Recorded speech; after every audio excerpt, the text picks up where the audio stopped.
55% of Republicans or people leaning Republican want somebody other than Donald Trump to run. That's up 6% from their earlier poll. And if the former president's watching, you should know those are just the numbers you're relaying. You didn't come up with those numbers, right? CNN came up with them. Right. Ainsley said that if this was a fascinating poll. It is. That's why we just talked about it. And they are right as often as Haley's Comet comes by every 7 years. So you're just saying all we talked about for the last 4 minutes is not accurate? I'm just saying if Donald Trump is watching, and if Donald Trump is watching, just let him know we didn't come up with that number. That's what the poll said. What's up, everybody? Major Retired Richard Ojeda here, and it's funny to watch these Fox and Friends morons absolutely trip over one another to avoid the ire of Donald Trump. But they may have to develop a backbone at some point, as these polls are indicating. They ran a poll on their show demonstrating that most Republicans don't want the failure-in-chief to run for their party's nomination in 2024. And if the former president's watching, you should know those are just the numbers you're relaying. You didn't come up with those numbers, right? CNN came up with them. Right. Ainsley said that if this was a fascinating poll. It is. That's why we just talked about it.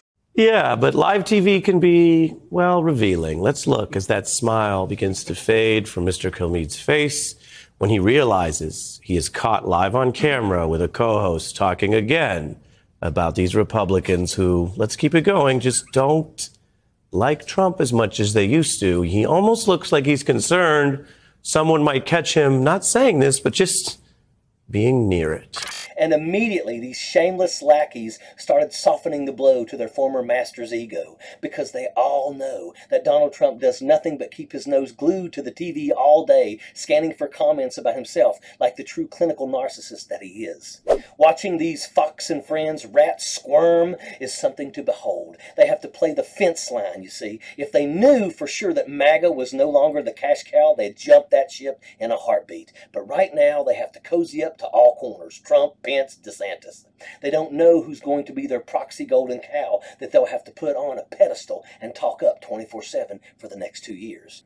And so, as silly and pathetic as these people are, that's their job. They are paid to serve partisan needs, the needs of billionaire elite businessmen, and that need is to manipulate the general public into worshiping people who hate them, people that manipulate government to specifically work against them. We've seen Fox News has now started just ignoring entire Trump speeches. Murdoch outlets say he's unworthy to be president again. And then you have someone who used to be the kind of center-right leader of the Republican Bush party, Karl Rove. He's writing in, of all places, Rupert Murdoch's Wall Street Journal that Trump is hoarding millions of dollars from Republican donors. He's not helping other Republicans. And then you have it, quote, donors might not keep giving. Candidates might start to wonder how strong an ally Trump really is. And then there's a shot at the discredited claims about the 2020 election.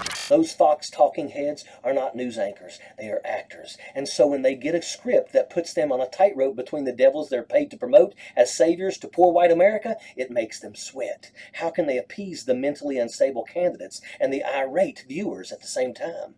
These are their challenges. Nobody at Fox News is performing journalism or anything remotely science-based. They are playing a game of manipulation, like actors in a work of fiction. Their goal is to sell the absurd as something believable. For most people, it fails miserably, but with enough money behind them, they manage to reach and con a lot of people over time. What will really be amusing will be how they handle the Trump narrative when that slime is behind bars. No doubt they will pretend like they never supported him for a moment, and that DeSantis or whomever comes next in line to dominate the fascist party was their secret crush all along. Pathetic is what it is. Pathetic is a word that describes all the charades that compromise Fox News. Pathetic are the schemes of Republican politics, and pathetic perfectly describes Donald Trump's perverted psyche, because that's the next thing that will be even more amusing. How will Trump himself act when the hammer of justice starts to come down on him? He will claw, scratch, and flounder like a fat fish out of water, pulling every string he can, banking on every favor, and he's going to increasingly find more and more people who are simply going to walk away. They will ignore Trump and turn their back on his entire existence, an existence defined as a failure. He was a failed businessman when he ran for president, and then he became a failed president, and now he's even failing at his very calling card. He's failing as a con man. People may finally be wising up, and when conviction comes down, that process will speed up exponentially. The big lie will finally be fully recognized as the dumb lie, the pathetic lie, the how could any sentient life form fall for this lie. And that will be a great day indeed, because it will finally mean maybe, just maybe, our politics won't be so easily corruptible. If we're really lucky, maybe people will finally start to question Fox News and the other right-wing propaganda. They sold people on a criminal and pushed him as their only king, savior, and hero for 6 years. So maybe the words they speak aren't infallible after all. Think about it. Sappers clear the way, airborne all the way.